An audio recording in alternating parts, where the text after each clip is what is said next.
بسم الله الرحمن الرحيم والصلاة والسلام على أشرف المرسلين. Dear brothers and sisters, we are going to conclude with the Ramadan month before Eid, the feast of Eid al-Fitr, and before that, the last part of Ramadan is highly spiritual.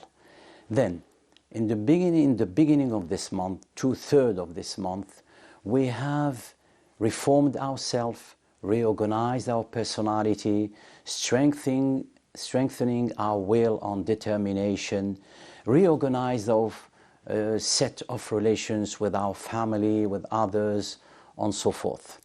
We have also, as we mentioned last time, we are aware that we have to remove some of our bad habits, bad temperness, laziness at work. We have reorganized our timetable, and now the end of Ramadan is highly spiritual, as I said, because there is the most important event happens in the last 10 days of Ramadan, which is the revelation of the Quran, الكريم, the noble Quran, which is the last revelation to mankind. Then we are going with Professor Belghith to mention those events that are marking the end of Ramadan on this sort of the apex of this month. Professor Belghith, what inspires you the idea of speaking about the 10 days of Ramadan?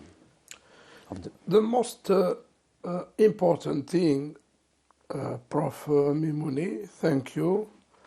The most important thing is that we should correct some misconceptions, misunderstanding about the month of fasting in Islam and in the Muslim societies, the Muslim nation.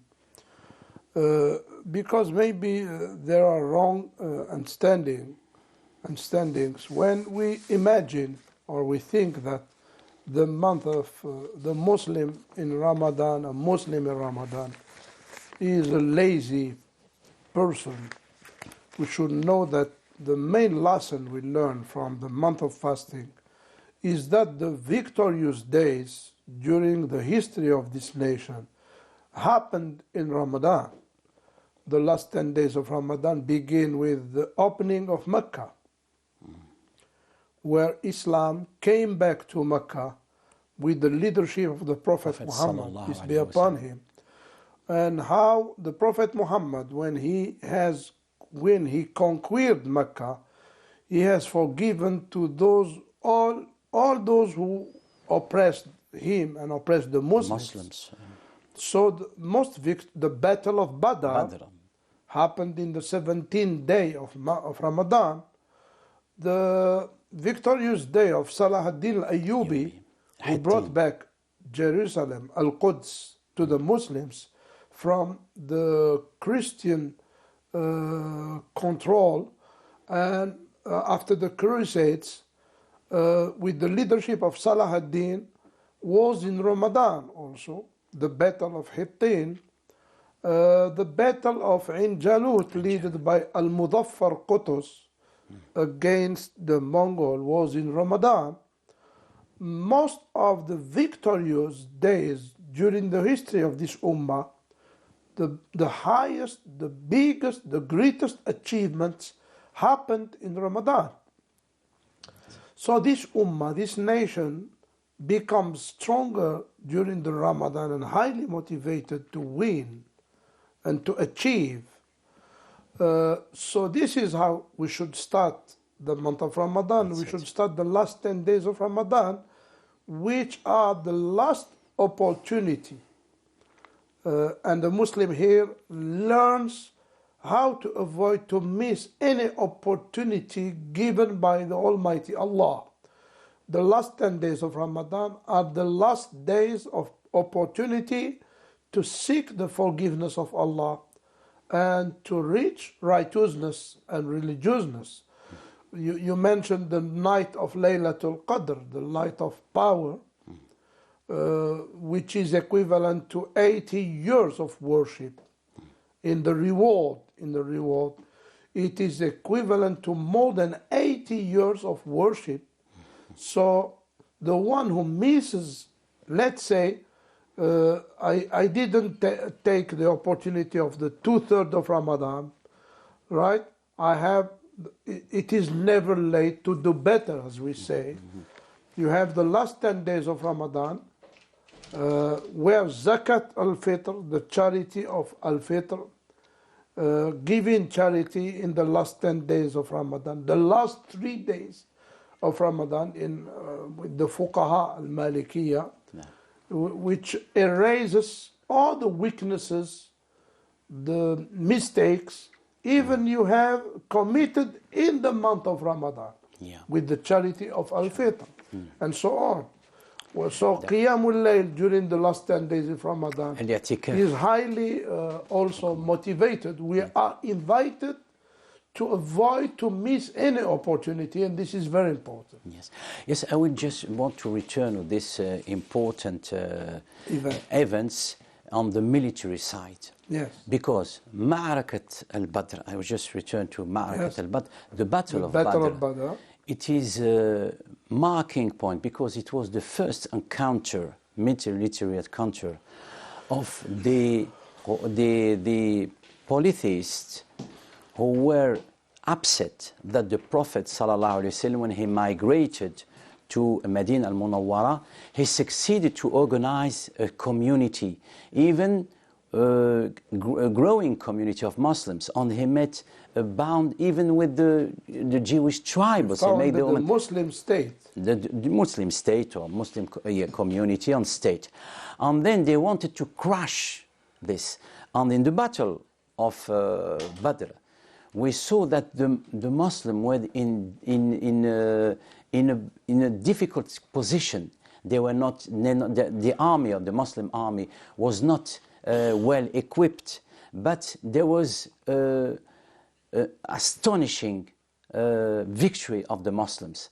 And we show also that the generosity of the Prophet ﷺ.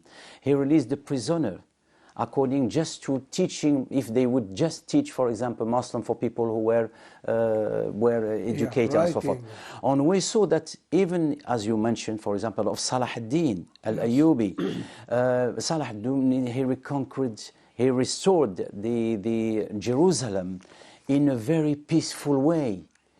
On the Crusaders, on the reverse, when they conquered Jerusalem, they killed all the people there.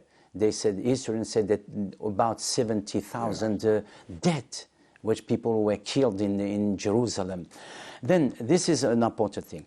This has been mentioned by the Western historians, Karen Armstrong. Yes.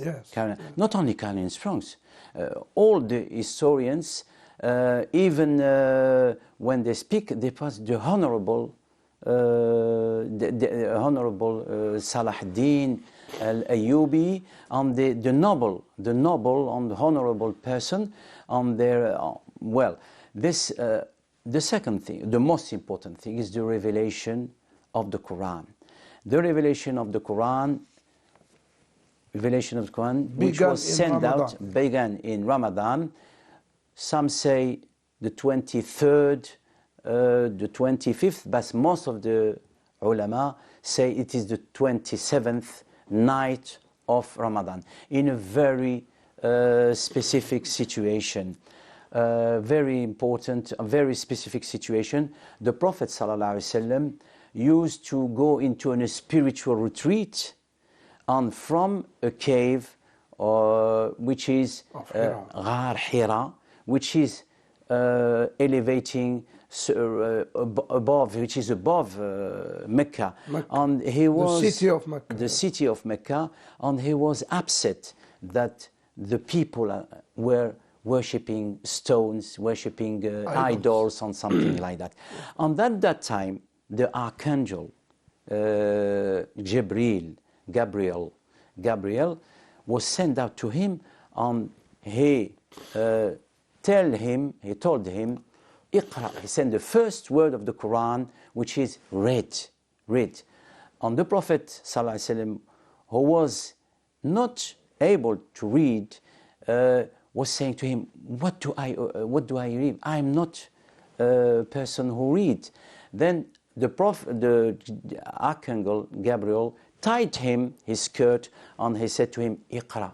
And when he said the third time, Iqra bismi rabbik, in the name of God who created man from a clot of blood and something. And it's very important because this is the beginning of the Quran. It was sent from the sky, from the heavens, down to the earth. Professor Bala. Yeah, here maybe the main event is this, right? The revelation of the Holy Quran, because the Holy Quran is the noble book of Muslim Ummah. Yeah, that's it. And it is the beginning of the foundation of the Islamic civilization.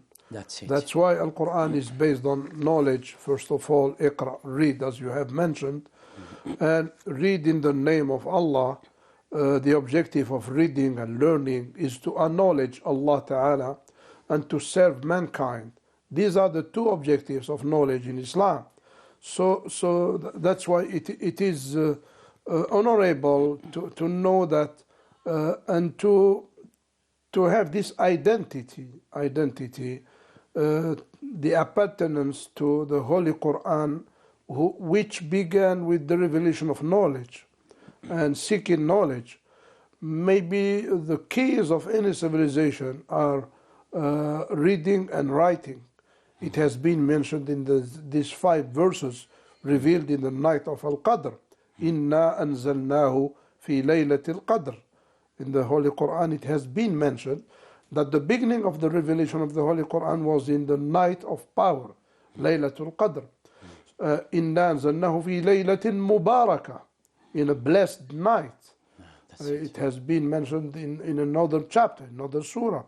So the keys of any civilization are considered in the sight of Islam, reading and writing. علم بالقلم علم الإنسان ما لم يعلم. He taught with a pen. Pen is a symbol of writing, right? Al-qalam.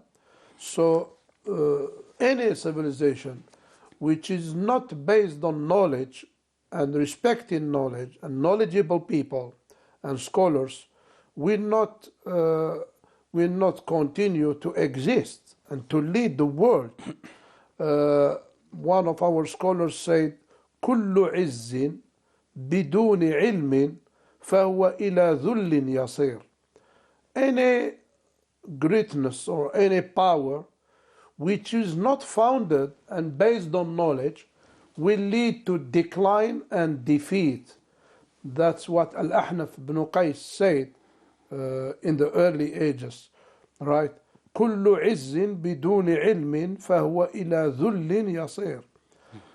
Any power, any greatness, any power of control which is not founded and based on Quran and reading and writing and knowledge and knowledgeable people as leaders of this civilization will lead to decline and defeat. Yes. May I read the surah in English, the surah of the night of power or honor. Bismillahir Rahmanir Rahim, in the name of Allah, most gracious, most merciful. We have indeed revealed this message in the night of power. And what will explain to you what the night of power is. The night of power is better than 1,000 months. Yes. Therein come down the angels and the spirit by Allah's permission on every land. Peace, this until the rise of moon. And I would read what Yusuf Ali made as an annotation. Well, the night of power is better than 1,000 words, than 1,000 months, as you mentioned, which it's why he said this, not only for the duration of 1,000 words, yes, because it transcends time, يجتاز الزمن. For it is Allah's power dispelling the darkness of ignorance. Dispelling the darkness of ignorance by the revelation in every kind of author, by the different of Quran. Alors, when the night of power, the night of spiritual darkness is dissipated by the glory of Allah, a wonderful peace, because the end, سلام هي حتى مطلع الفجر. We feel it. We see a sort of relief. It's spiritual. It is a peaceful night. Peaceful night. We feel it when we go to the mosque. When they end, we see a serenity, طمئنان, that. And he's explaining this. When the night of spiritual darkness is dissipated by the glory of Allah, a wonderful peace and a sense of security arise in the soul. And which is, when we say al-qadr, it's not the destiny, just only this, it's the power, qadr, qudrat Allah subhanahu wa ta'ala. This is very important. Then it is going to reverberate on the life of person. Yes, anyone who is seeking a peaceful life, to live in security, feeling of security, in feeling of release, and who wants to feel relieved from his spiritual suffering, should know that this peace you are looking for, this security you are looking for, is in Islam and in following the teachings of this noble prophet and this noble book. Yes. And this, just to continue about, by some actions are recommended during the night of Al-Qadr, Laylat Al-Qadr, the night of power. It is to stay to read the Quran until the dawn, to stay awake. To stay awake. Rasul sallallahu alaihi wasallam يقول, I translate it in English, when a person is standing in prayer, on supplication, on invocations, with favor, during the night of power, his sins will be erased. And one of the wives of the Prophet ﷺ asked him, what should I do? I would ask God during during the night of power. She say, سل الله العافية. العافية. Then this is about the light of power. Then we are close to the end of Ramadan. Before the end of Ramadan, as you mentioned, we have to give all months zakat al-fitr to the poor, just so that the joys of the feast of after the Ramadan, the feast of Eid al-Fitr, all people would be able to eat, to have sweets, to spend. Professor. Because at the end of any occasion of worship, either the month of Ramadan or the pilgrimage, al-Hajj, we should end with this kind of kindness and nice behavior to help the needy and to share what we have, the bounties of Allah, the Almighty Allah, with the others, especially the needy people who cannot afford a minimum of life. Why? Because if we are going to enjoy the Eid al-Fitr, the day of Eid together, if we are going to celebrate, the day of Eid is a celebration. So we should share with the others to make everyone happy, to share with the others even our happiness and our feeling of being thankful and grateful to Allah that He has helped us to complete and to accomplish the fasting month in a right way and in a good manners and a good character. So to be sure or to seek the acceptance of Allah, to accept our fasting month, right? We accomplish that with a kind of an act of charity and helping the others.